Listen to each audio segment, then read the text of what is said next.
And we've got Brian is going to start it off.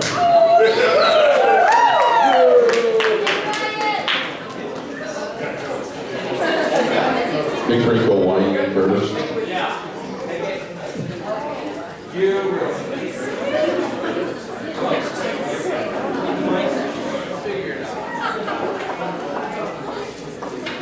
Well, welcome everybody. I just wanted to say thanks to Papa and Mama Kelly for last night. That was a wonderful. Where are you guys? Thank you so much for the rehearsal dinner last night. That was wonderful. And thanks also to Papa and Mama Colhan. This has been really wonderful. So thank you guys. Wait for it to rotate. There we go. So I remember very, very vividly when I met both Corey and Erin. So I met Corey in July of 2011. We were doing an adventure preview. And I met Erin when she borrowed my bike when she came and visited Rachel. Didn't you? You wrecked it, didn't you? Did you tip over my bike? Or was that Rachel who tipped over my bike? Someone tipped over my bike. And she was fine, and so was Erin and Rachel. They were both fine. That was my one joke for this evening. It's all uphill from here. I don't really remember that much about the first time, other than when it was, about when I met both of them. I just remember that meeting both of them left a very, very strong impression in my mind.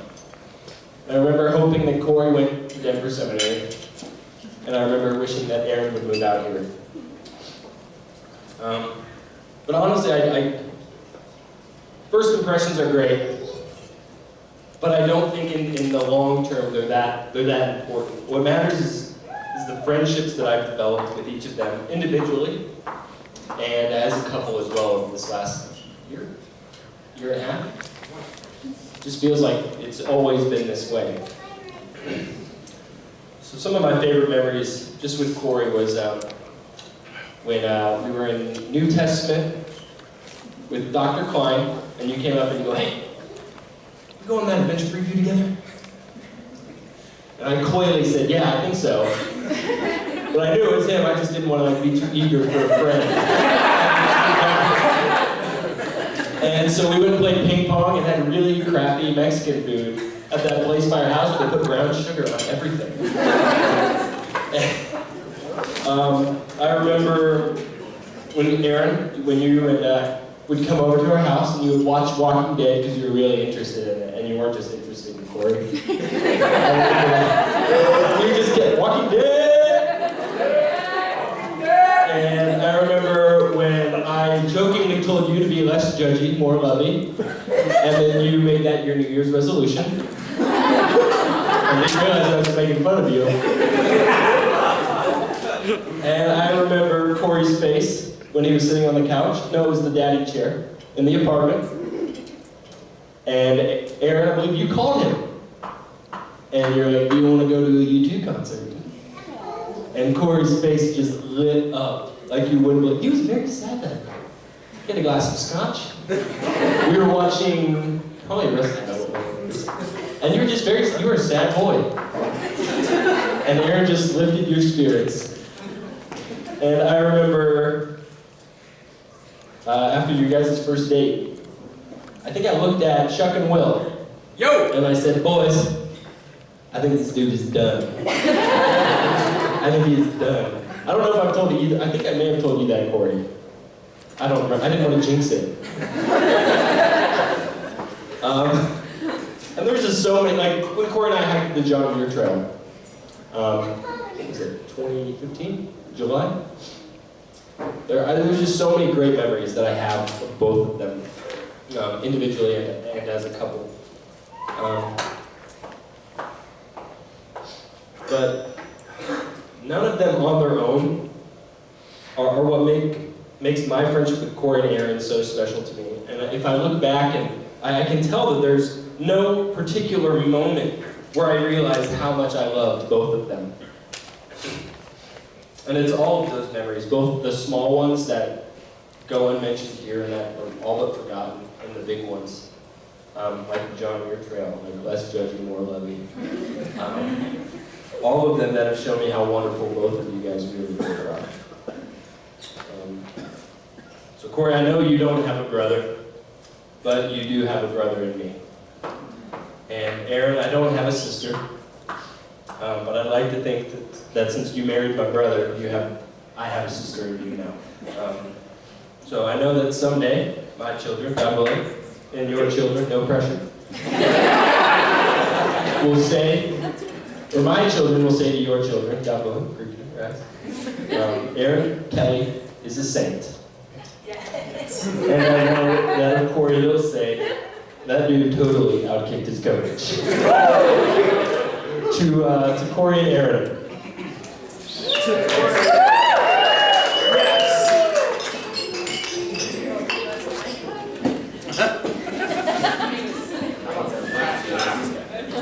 Kathleen, where are you?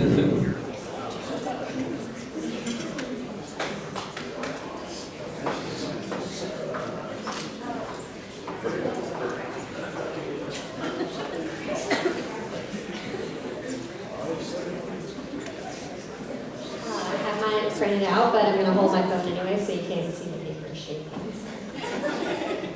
Erin, Corey, congratulations on being married. We're all so excited to be here. Thank you for letting me have this time to tell you how excited you're with me and to letting me here to celebrate. Erin, it might be because you are my big sister, but I really think you're so cool.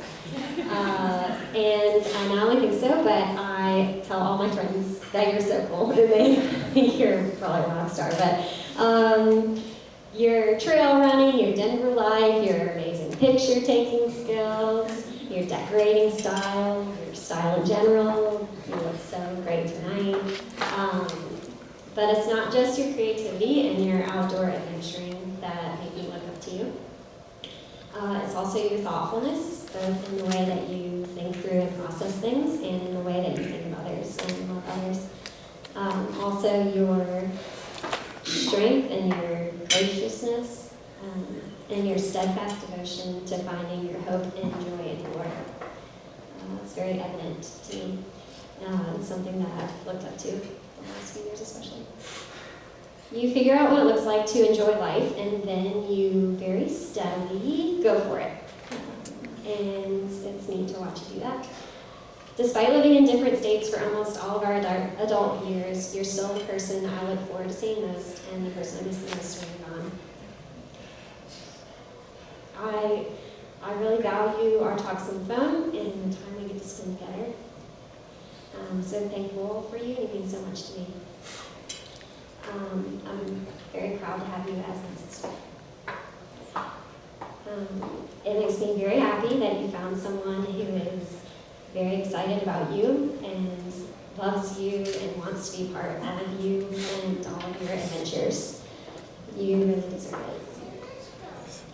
And Corey, I got to meet you kind of at the start of when you guys were becoming official, and I didn't really know if I was going to get to meet you. It was really touch and go when I got to Denver. Erin was thinking a lot. She needed some time to just sit on the couch and think silently about whether we should meet, I should meet you, and she had to rethink it after she analyzed it. She did tell me that it wasn't that you weren't gonna be, you weren't gonna talk to him. She's like, he would talk to you and he would be really nice, but I like him a lot and I don't want him to think I like him too much.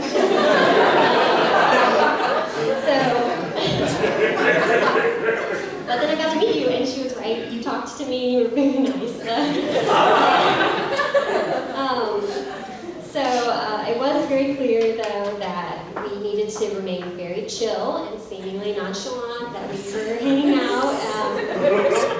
But I'm very glad that I got to meet you that weekend and spend time with you, because it was neat to watch you interact with Erin and with your roommates and with her friends. And I could tell that you were you genuinely care about and you value each person, everybody, even if they're all different people. And you were very real and you were very kind. I was a big fan. I came back telling everybody, oh, he's just like my husband. And I love my husband, so that's a really big compliment. So during that weekend, when we weren't around you, we talked about you a lot. And in one of those conversations, Erin said something that I think is appropriate to say today.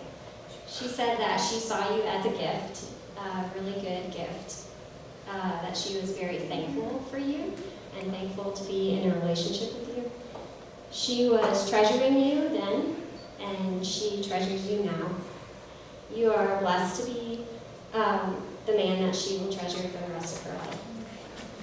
She's so thankful for you and loves you, and we're so thankful for you and for you becoming part of our family because of your love for her. So I hope you always see each other as good and amazing gifts. I love you, and I'm so excited for all the adventures that you guys have together ahead of you. See you, Erin and Corey. Salute. Woo!